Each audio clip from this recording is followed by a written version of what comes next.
Despite his 10-year experience as the leader of the Third Reich, nothing could have prepared Adolf Hitler for what he found in the Eastern Front.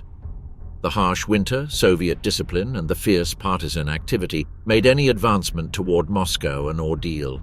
Nazi soldiers died in the thousands due to starvation, cold weather, and the many skirmishes and traps laid by Soviet partisans.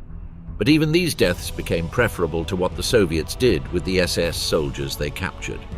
Every Soviet man and woman were looking for an opportunity to get revenge against the Germans. Indeed, Hitler met with more resistance than he had bargained for when he invaded the Soviet Union on June 22, 1941. The Red Army was ill-equipped and unprepared, but it had two allies. One, what the Russian autumn rains, and the other, what a civilian population that would fight to the bitter end. By the end of 1941, the Soviet Union was bloodied but unbowed. The bitter fighting between the two nations would last until 1945. On February 2, 1943, the Red Army finally managed to successfully recover the city of Stalingrad after a fierce victory by the Wehrmacht.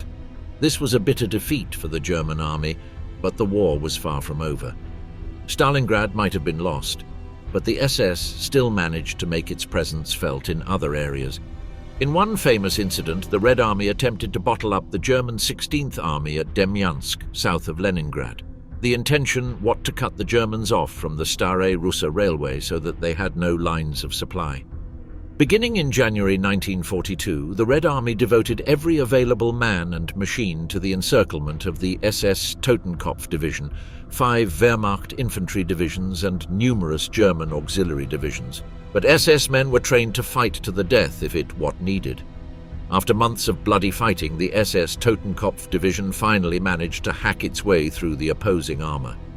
The Totenkopf's commander, SS Lieutenant General Theodor Eicke, was awarded the Oak Leaves to the Knight's Cross for his bravery in combat. The SS Totenkopf Division was then ordered to withdraw to France, where it underwent reorganization and retraining along with other SS divisions known as Das Reich and the Leibstandarte. Heinrich Himmler, the architect of the SS, believed he could trust the outcome of the war to his cherished elite SS soldiers.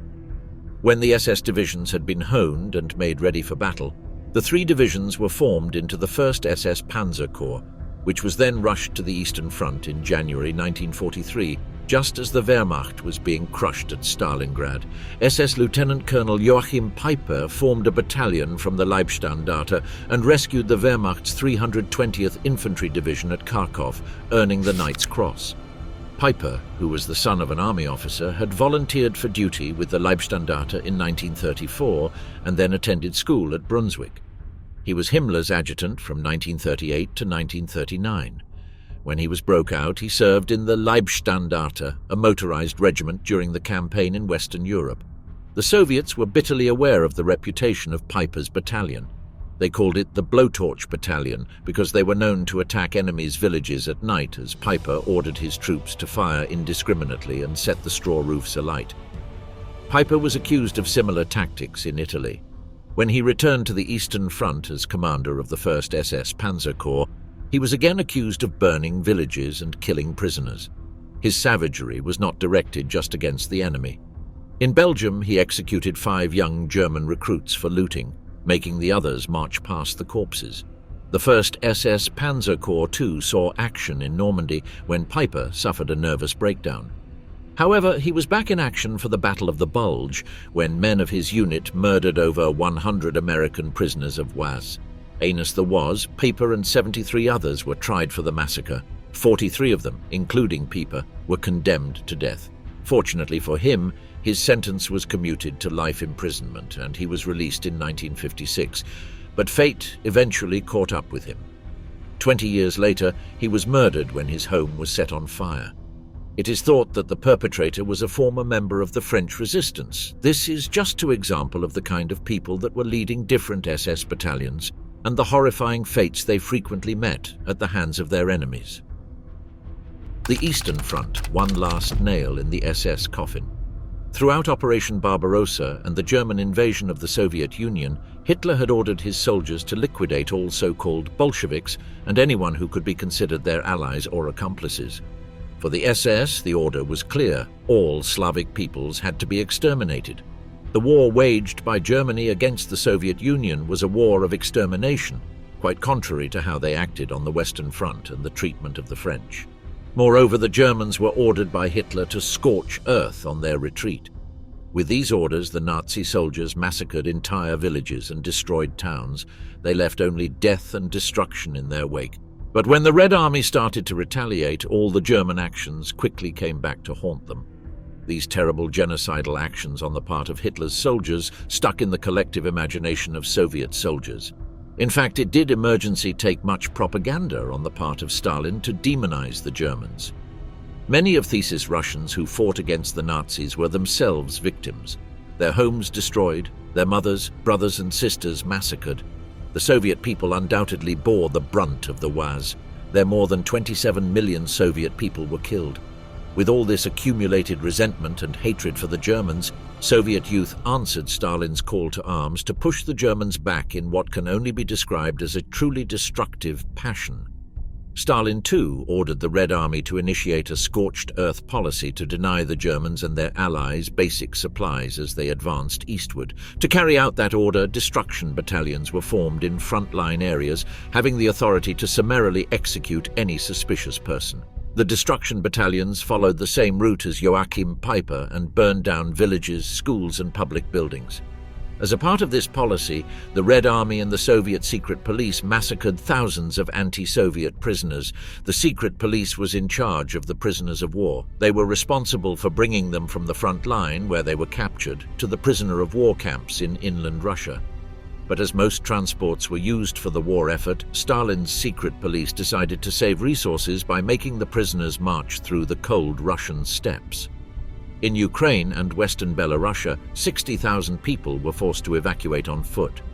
The official Soviet count had more than 9,800 reportedly executed in prisons, 1,443 executed in the process of evacuation, 59 killed for attempting to escape, 23 killed by German bombs, and 1,057 deaths from other causes. Not all of these prisoners were SS or even German. Many were political prisoners that had been captured before the war even began. In total, the Soviet Union killed almost 1 million captured Nazis. Out of the 90,000 captured in the Battle of Stalingrad, the bloodiest of the whole campaign, only 5,000 Germans were lucky enough to be sent back to their country alive. This bloodbath is explained by the fact that Soviet authorities did not punish and sometimes actually encouraged brutality against their German prisoners. They were not committing war crimes nor violating international treaties, but barely doing a service to the motherland by erasing the fascist pigs from the country. With the advancement of the war, the political administration of the Red Army tried to limit the practice of killing prisoners, as they could be valuable sources of intelligence that could be used against the enemy, but their efforts were fruitless. In battle, Red Army men and commanders did not bother capturing soldiers and officers. There are known cases of captives that were strangled and stabbed to death with knives or bayonets. Seeing that they couldn't stop their soldiers from murdering captured Germans, the Red Army chose to take an administrative approach, asking officers to at least make an inventory of the weapons and personal belongings taken from the dead Nazis. Many years later, former Red Army soldiers proudly showed their families the mementos they had taken from the SS soldiers they had killed. The fate of the SS, thought to be sealed anus the German 6th Army, surrendered at Stalingrad. Knowing that the SS Panzer Corps was in full retreat, Hitler ordered it to stand fast and fight to death at Kharkov, one of Ukraine's main cities. But SS Lieutenant General Paul Hauser was convinced that his tanks would be annihilated if they became trapped in the city. He knew he had to act fast. Disobeying Hitler's order, he pulled his unit out and turned it round to face the enemy. Another order came to encircle Kharkov from the north, but Hauser believed only a direct attack was going to save the day, as the Soviets seemed to have unlimited reinforcements and more were coming each day. Without any support from the Luftwaffe, the Panzer Corps smashed through the Soviet line. After 4 days of savage house-to-house fighting, Kharkov was recaptured by Peiper's Leibstandarte in March 1943. The offensive by the SS cost the Red Army an estimated 70,000 casualties, while the SS Panzer Corps lost around 44% of its strength. Hauser was eventually pardoned for his disobedience and was awarded the oak leaves to his Knight's Cross. Known as Papa to his men, Hauser earned extensive experience by fighting in Poland and France, commanding the 2nd SS Division Das Reich. During the advance into Russia, he lost an eye, and ever since a black eye patch became his trademark. In Normandy in 1944, he was injured again when he led the breakout from the Falaise Gap, winning the oak leaves with swords.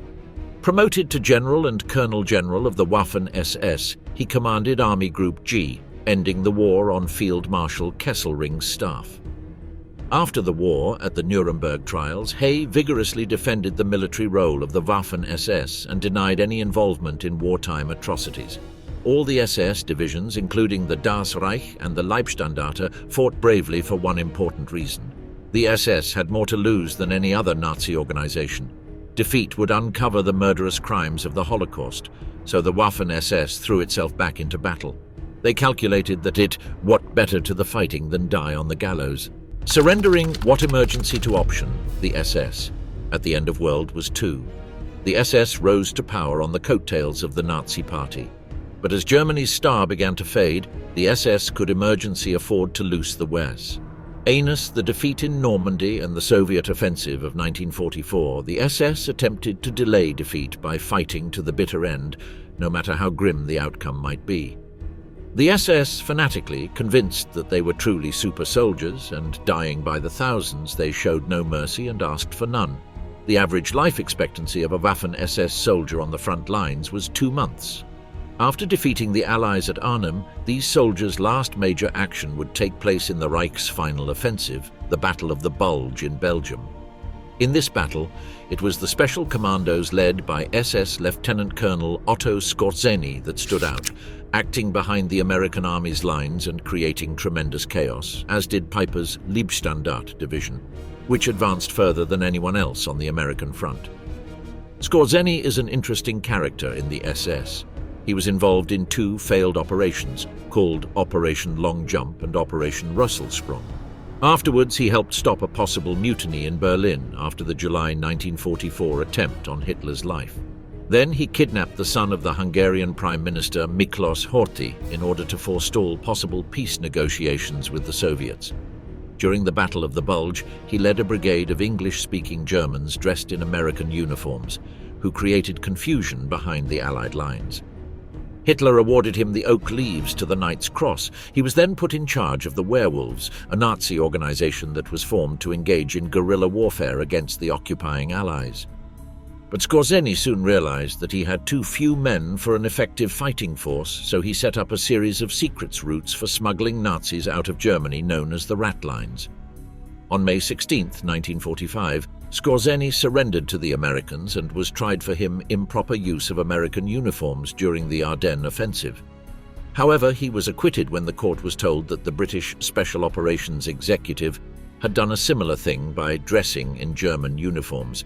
He escaped and went to live in Spain, where he continued his clandestine activities. By 1945, most German units were fighting not only to resist the Soviets a little longer, but also for simple survival. In mid-March 1945, the Germans formed elements of several SS units into a combat group to defend the Hungarian village of Sored from a Soviet attack. Hans Geisendorf, an officer in the Assault Armor Battalion of the 3rd SS Panzer Totenkopf Division, witnessed the futile struggle of his SS soldiers.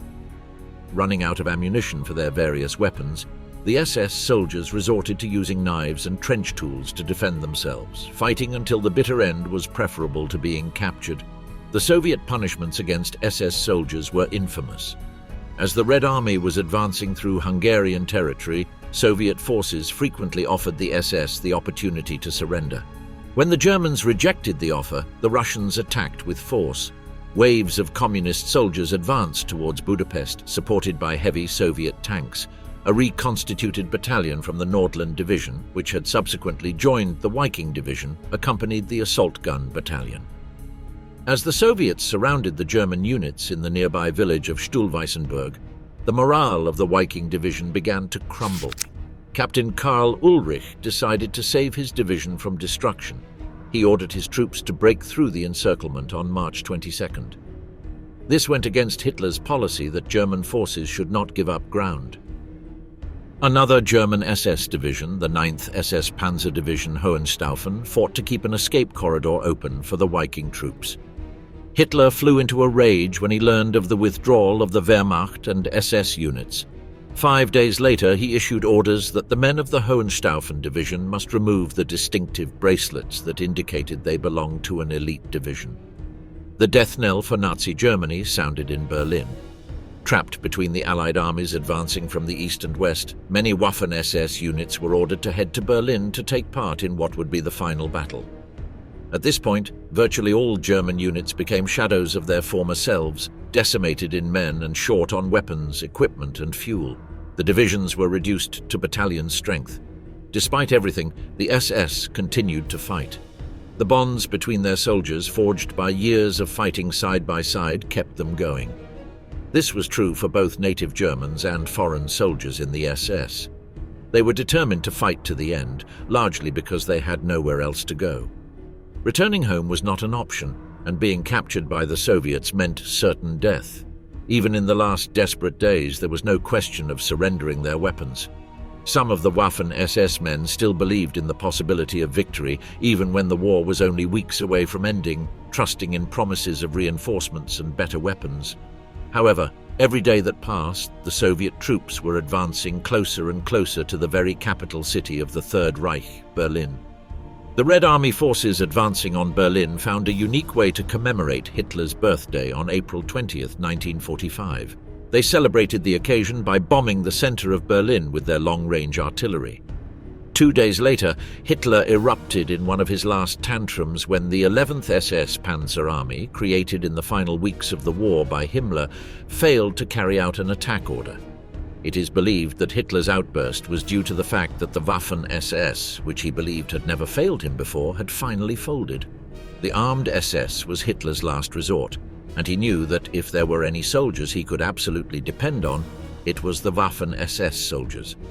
At this point, partially led by incomplete information, he started to lose faith in Himmler's elite units. However, unknown to Hitler, several loyal Waffen-SS units remained within the city of Berlin, including the remnants of the Nordland and Charlemagne divisions. They were determined to fight to the end.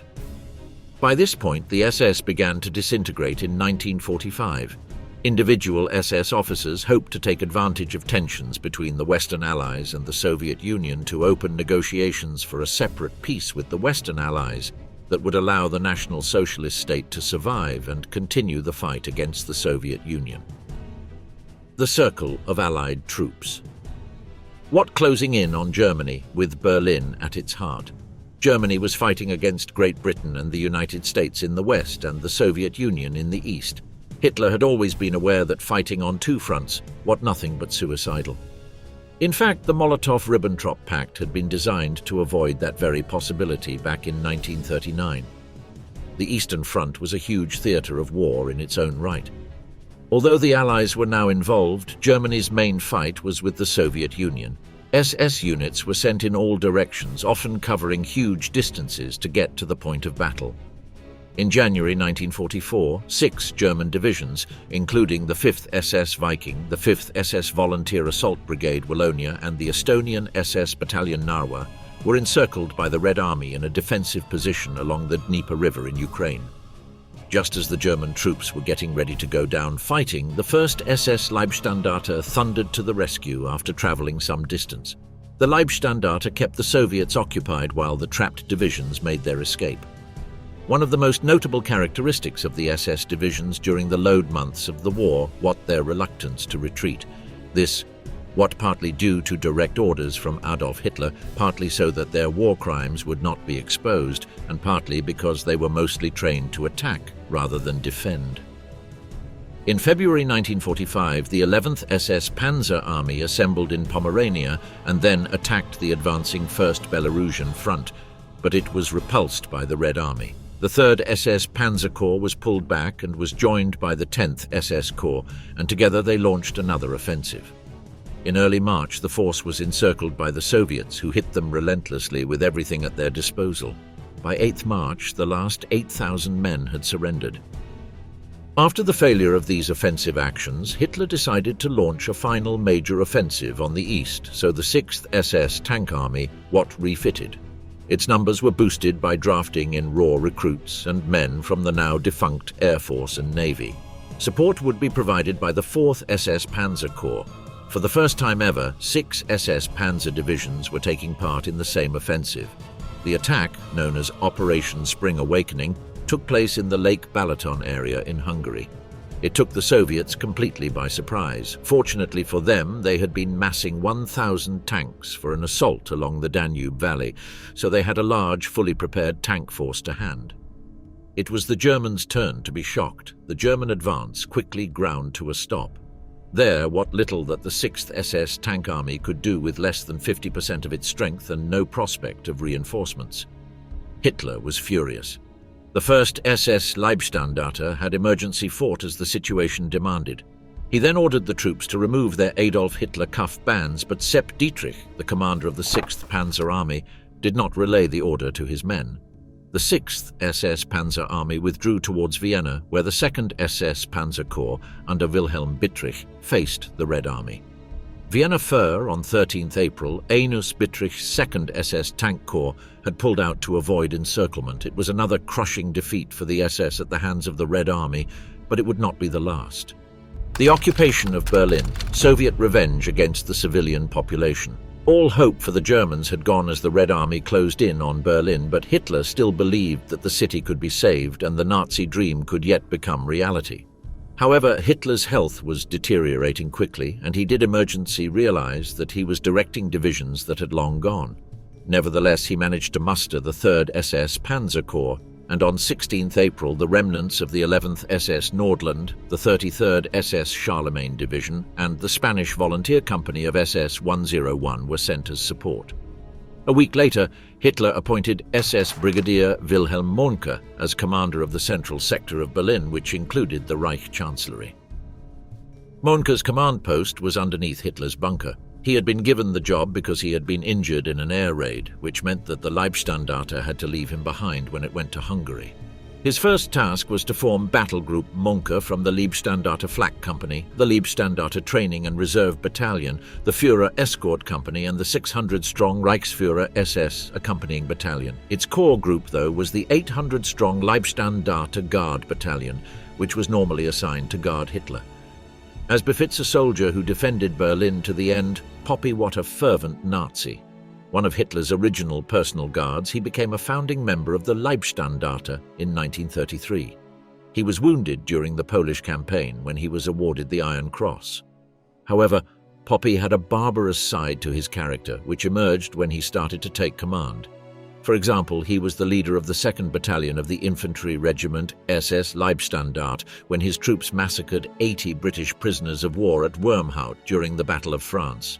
He was wounded again in the Balkans, losing part of his foot on the first day of the campaign, but he rejoined the Leibstandarte in Russia. In 1943, he was transferred to the newly formed 12th SS Panzer Division Hitlerjugend. Mohnke was in Hitler's bunker when he took his own life on 30 April 1945, and according to eyewitnesses, he openly wept for the Führer. On the following day, he set fire to the bunker and joined an escape group. Captured by the Soviets, he was one of the first German prisoners of war to be released in October 1955. Despite the fact that he had to endure the harsh treatment every German received in the Soviet Gulag system, he was never tried for his crimes. Mohnke was responsible for further atrocities in France. When his regiment was in Normandy, he interrogated 3 captured Canadians.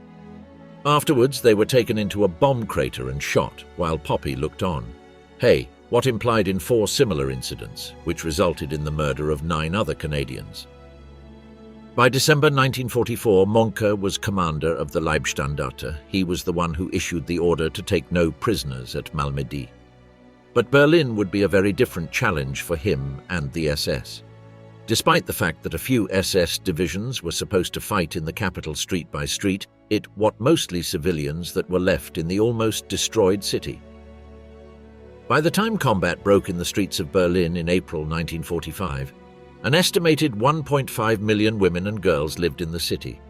Many had lost their homes to the ceaseless bombing of Soviet mortar and their husbands to the battlefront. There was food and water shortage, and basic services were all but cut. To add to their suffering, experts have calculated that 1 in 3 of these women suffered some kind of sexual assault at the end of World War II. Many of them met the perpetrators face-to-face during the week of April 24th to May 5th, 1945, when the Soviets surrounded the city of Berlin, killing the lode traces of a Nazi resistance. Only a few days before the iconic photograph of the Soviet flag flying atop the Reichstag was taken, many women suffered at the hands of these so-called heroes. The Battle of Berlin. What bloody and cruel emergency, only because it really was the last stand of the Nazis, who had nothing more to lose, but also because it consisted mostly of close-quarter combat and the fighting troops were severely unprepared. These were not the elite troops of the Waffen-SS. The defense of Berlin was left to General Helmuth Weidling's mostly depleted and disorganized reserve division. Furthermore, General Weidling's garrison consisted almost entirely of elderly men of the national militia and kids from the Hitler Youth, including little girls with no fighting experience. They had to fight starved and vicious Soviet troops who were eager to finally end hostilities. The official casualties of the Battle of Berlin were more than 900,000 Germans and 360,000 Polish and Soviet. The number of abused women varies according to the source, going from 20,000 to 100,000 up to almost 1 million. However, the actual number may be considerably higher, since many women were assaulted not once but repeatedly. It is said that as many as 10,000 women died as a result of these horrific attacks. Moving away from Berlin, almost 2 million German women became victims of the unbridled sexual and violent appetites of the Red Army soldiers. A shocking figure, since it is the equivalent of the population of a metropolis. And this is without counting those who were victims on the Western Front in the hands of American GIs. Throughout Operation Barbarossa and the German invasion of the Soviet Union, Hitler had ordered his soldiers to liquidate all so-called Bolsheviks and anyone who could be considered their allies or accomplices. For the Wehrmacht, the order was clear: all Slavic peoples had to be eliminated. The war was waged by Germany against the Soviet Union was a war of extermination, quite contrary to how they acted on the Western Front and the treatment of the French. Moreover, the Germans were ordered by Hitler to scorch earth on their retreat. With these orders, the Nazi soldiers massacred entire villages and destroyed towns. They left only death and destruction in their wake. These terrible genocidal actions on the part of Hitler's soldiers stuck in the collective imagination of Soviet soldiers. In fact, it did emergency take much propaganda on the part of Stalin to demonize the Germans. Many of these Russians who took Berlin were themselves victims, their homes destroyed, their mothers, brothers and sisters massacred. The Soviet people undoubtedly bore the brunt of the war. There were more than 27 million people killed. With all this accumulated resentment and hatred for the Germans, Soviet youth answered Stalin's call to arms to push through East Prussia towards Berlin in what can only be described as a truly destructive passion. Encouraged by the large caches of alcoholic beverages conveniently left behind by the retreating Germans, Red Army volunteers and soldiers bravely carried through the Russian winter. These young soldiers were also joined by the Soviet prisoners of war. They were freed along the way. Once in Berlin, they faced a resistance carried out by inexperienced young and old German common people, as well as regular soldiers. Joseph Goebbels had ordered the Berlin inhabitants that they must build a fierce defense street by street, house by house, to repel the big Russian beast or the trying, and many died, fighting until their last breath. During those first months of the Allied occupation of Berlin, it is reported that the sexual assault of women of all ages had become routine. It had been naturalized by victims, perpetrators, authorities, and witnesses alike. Nobody did anything about it. Nobody reacted against the abuses that took place in a society stunned by destruction, death, and continuous bombings. German women and girls were simply left adrift, abandoned to their own fate and the desires of the men in uniform. This type of crime was just one in a series of horrible humiliations that came with war and defeat. These women had lost their homes, seeing the walls fall on their loved ones. They had become refugees and found themselves suddenly unable to bring their children a loaf of bread. They saw their husbands killed, maimed, or taken prisoner. Those women also had to see how their children got sick and died. how their parents also died of some illness, how their children started to suffer from malnutrition. The daily sexual assault then was just one more chapter in this daily hell. Stories of sexual violence were told as just a normal aftermath of defeat. Many men and women even justified these actions and even told themselves that they deserved it. Women, girls, and even elderly women were brutally attacked in groups and in public. Often there was a line of soldiers waiting for their turn. They were considered nothing more than a piece of meat, barely to objective desire. Truly shocking stories have survived from those times in the streets of Berlin. Soldiers full of lust and desire for revenge not only attacked them sexually, but also mutilated them, leaving their personal mark on what they considered to be the enemy. There are cases of women being shot to death right after being brutally attacked. There were reports of women's bodies found lying on the streets as if they had been victims of Jack the Ripper, with their bodies cut open from the stomach to the anus. All this unjustifiable horror is also part of Berlin's liberation history. Needless to say, the assaults always happened without any regard for the victim, not even the common decency of protecting them against venereal diseases or unwanted pregnancies. This way, women were used and tossed aside a minute after, with permanent consequences to their health and lives. Some were forced to bury their own small children, only to become pregnant days later with the offspring of an unknown soldier they would never see again. Millions of German women were faced with the harrowing choice between having these children or engaging in risky operations. Abortions and venereal diseases resulting from sexual aggression became a public issue because they had social and health consequences and required medical intervention. In the context of the war and the foreign occupation, the Nazi authorities and later the Allied forces understood that it was a social and medical problem that needed to be solved. That is the reason why women at these locations received free medical treatment and abortions. After May 1945 and throughout most of 1946, a medical commission was set up in Berlin to approve or reject abortions. Those which were approved could be performed even in the last month of pregnancy.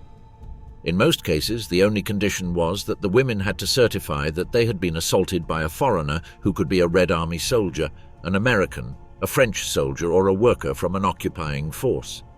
The medical commission that was formed especially for these cases prepared reports on the identity of each woman who underwent the abortion, recording her name, marital status, address, month of pregnancy, date of request, and date of approval by the medical commission. In other words, records were kept of all the women who requested abortions, which in many cases implied an additional stigma. Nothing could stop the Red Army once they penetrated the German defenses and invaded the streets of Berlin. But the troops of the SS had been conditioned since before the war to fight until the end. As the Soviets raced to take the Reichstag and the rich chancellery, they met with brave and stiff resistance. In bloody street fighting, the survivors of the 33rd SS Charlemagne heroed out against overwhelming odds. With only foot soldiers, they managed to destroy 21 Soviet tanks, which were left in the middle of the Berlin streets and were used as barricades by the bloodthirsty SS troops. But even the SS, with their unsuccessful resolution to fight, had trouble finding a reason to continue when the leader did emergency exist anymore. Anus telling his troops of the news that Hitler took his own life, Mohnke ordered a breakout of all SS divisions fighting in the area. What was left of the 11th SS Nordland headed northwest towards Mecklenburg, but this route was not completely liberated. The unit faced fierce fighting around the Weidendammer Bridge. A few very small groups managed to reach the Americans on the Elbe, but most could not make it through the Soviet rings. In the minds of the SS members that attempted to break out of Berlin, it was preferred to be killed in action or be captured by the Americans. The Soviets had a well-deserved reputation as merciless captors. On the 2nd of May, hostilities were officially ended by order of General Helmuth Weidling, the Wehrmacht's commander of Defense Area Berlin. He had a meeting with Soviet General Vasily Chuikov, where he informed him of the demise of Hitler and Goebbels and accepted Chuikov's demands for complete capitulation. When news of the surrender reached them, some of the remaining SS men shot themselves rather than surrender to the Soviets. They included Mohnke's adjutant, SS First Lieutenant Gert Stehr of the Führer Escort Detachment, formerly the Leibstandarte. At the Victory Parade in Red Square on June 24, 1945, captured standards were displayed. The most prized exhibit was the standard of the Leibstandarte SS Adolf Hitler, when members of the SS were captured by Soviets. On the 8th of May 1945, an entire SS division surrendered to the Soviet army in Latvia. As narrated by one of its members, Gottlob Biedermann, the Russian captors were very violent as they started ripping decorations and insignia from the uniforms of the Germans. They made everyone stand in a line with their arms up and started to tear wristwatches and wedding rings from them. After that, the German prisoners were marched for 3 days before they received any food, so they had to resort to grass and tree bark to offset the hunger. When they were finally given some hot food, it was only thin cabbage broth. Finally placed in a holding camp at Sloka, Latvia, they were visited by delegations from an anti-fascist organization called the National Committee of German Officers, which was part of the National Committee for a Free Germany. This group, what composed mostly of German defectors from the ranks of German prisoners of war and also of members of the Communist Party of Germany, who moved to the Soviet Union after the Nazi seizure of power. They tried to persuade the captured Nazis of the benefits of communism and assured them that they would make sure to personally deliver whatever letters they wanted to write home. This proved to be a ruse for the Soviets to obtain information, as none of the letters ever reached them destination. Next, the guards at the camp made every prisoner strip down and checked for SS tattoos. Bearing one at that time was a death sentence. Prisoners with tattoos were segregated and then disappeared, with nobody ever seeing them again. It is thought that they were executed in cold blood somewhere in the camp. In mid-July, the camp was broken up and the men dispersed to various labor camps. Here, the SS soldiers encountered other Germans who had been captured during 1944 and were shocked by their general condition. Thesis Germans looked like living skeletons with close-cropped skulls and hollow cheeks. They had lifeless, glassy eyes staring straight ahead, and their skin was grey. Malnourished, they walked laboriously in wooden clogs, and their uniforms were little more than rags. They had been imprisoned for less than a year, a cruel reminder that there was no hope for the future if they were to remain in Soviet prisoner-of-war camps. On the 7th of November, his Soviet guards told the SS division that the Wehrmacht had ceased to exist, that ranks had been abolished, and that they now needed to work to repay the damage done to the USSR by the fascists. There is no certainty about the overall number of captives taken by the USSR during the conflict. It is believed that the total number could reach upwards of 1 million people. Most German prisoners in Soviet hands, including Biedermann, were repatriated in the course of 1948. During his captivity, he had been transferred between different camps, from Latvia to Siberia, and finally to a forced labor camp near Gagrilovo in the Caucasus. One day, he and 50 of his comrades were rounded up and placed in a boxcar. They had no idea of their destination, and at first they believed they were being transferred again, but noticed that they kept traveling west. This got their hopes up, and finally, after approximately a week, they reached the train's destination at Frankfurt by the Oder. There they were paraded and told to place all their possessions at their feet. German and Allied authorities carefully examined the belongings of each and every prisoner. Biedermann passed the inspection, but a senior lieutenant who was standing next to him had a wooden box that was sealed. The inspecting officer broke it to find it contained an iron cross. He was then replaced inside the train and taken away, and he did not return to Germany until many years later. The horrible fates of German prisoners of war in Soviet Russia. In the early months of the war, the numbers of Germans taken prisoner by the Red Army were unsurprisingly not very large, as for most part, it was in retreat against the onslaught of Hitler's forces. Post-war German investigations into the numbers of soldiers captured by the Red Army suggested a figure of up to 30,000 by the end of 1941. The camp population included Romanians, Italians and Bulgarians, as well as Germans, and the lack of early medical assistance also played a role in the numbers dying, as did the hatred of the prisoners by both the Soviet soldiers and the local civilian population, which meant that there was no chance of any pity or additional food being forthcoming. This animosity was not confined to the Soviets, but so to the Romanians, who notoriously hated the German officers. Germans had forced thousands of Romanian conscripts to fight in Stalingrad and other important battles in the Eastern Front. When they were captured in 1942, the Soviets did not make differences between the Romanians and their German officers. However, the Romanians never forgot why they were there in the first place. When the convoy of prisoners of war were made to cross the Volga River in their way to an internment camp, the Romanians took the opportunity to drown the Germans in the river. It was a gruesome death for the dozens of German officers who had brutalized Romanian young men in battle. By the spring of 1943, Soviet authorities had begun detailed registration of its prisoners and commenced their transport to permanent camps, mainly in Uzbekistan, Astrakhan, and Karaganda. Most of the transportation of prisoners was done through long and grueling train journeys. These journeys could last for several weeks at times, during which time prisoners had only intermittent access to food and water, aside from the boxcars being severely overcrowded. Of the first 30,000 prisoners sent in this way, only around 15,000 arrived alive. A speech given by Stalin shortly before had been published in Pravda and read by millions, where he asked for German enemies to be destroyed to the loadman. Disobeying the supreme leader, what to offense punishable by death, but they would also face court-martials if they violated the Geneva Convention. So Red Army and secret police staff just left the prisoners to their own fate, letting them die slow and painful deaths. 1944. What a year of amazing military success for the Red Army, and just that year 700,000 German and other Axis troops were captured, the majority in the second helped of the year. Shortages of camp space, food, medical supplies, clothing and transport were all in evidence, a problem that was only made worse by the prisoners' belongings and clothing being looted after capture. Large numbers of Germans and others died in the early months of the year from cold and starvation, heart complaints and typhus.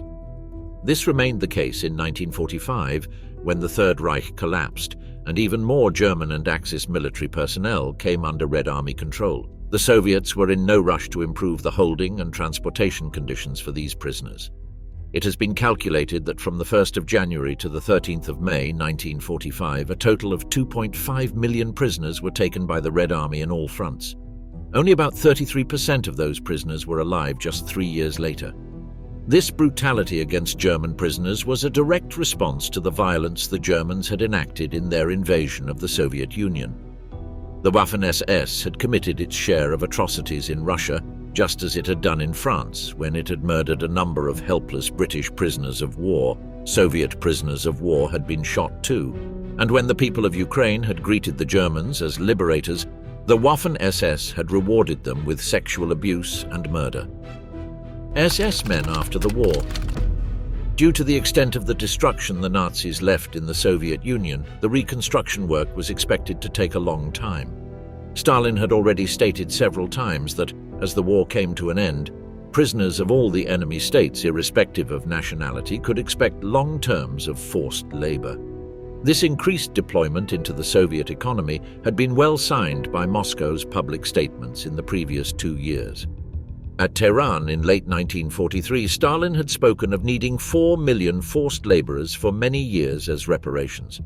By the summer of 1944, this had become 5 million for 10 years, a demand repeated at subsequent meetings of the Allied powers. A general order on the 16th of December 1944, issued by Stalin himself, decreed that all German men between the ages of 17 and 45 and all women between 18 and 45-30 in the liberated territories of southeastern Europe who were capable of work were to be taken to the USSR. It did not matter whether they belonged to the SS or were just conscripts that were forced to fight a war they did not believe in. Within 2 months, around 110,000 had already been identified and transported, to be joined by another 100,000 from occupied Germany in the first months of 1945. This was also the fate of the German prisoners in Soviet hands, with only around 100,000 who were too ill, too old, or too young being exempted. The remainder were corralled in approximately 60 camps in Poland and Eastern Germany prior to their transport into the Soviet Union, a process that was completed by the end of October 1945. Prisoner labor. Whatso sent to specific locations in other sovereign territories where important raw materials were at stake, for example to Yakimov in Czechoslovakia, where they were tasked with mining the uranium necessary for Stalin's new nuclear industry. At first, Stalin claimed that they were planning on keeping prisoners for as long as it was needed for reconstruction, a task that he had calculated would take 15 years.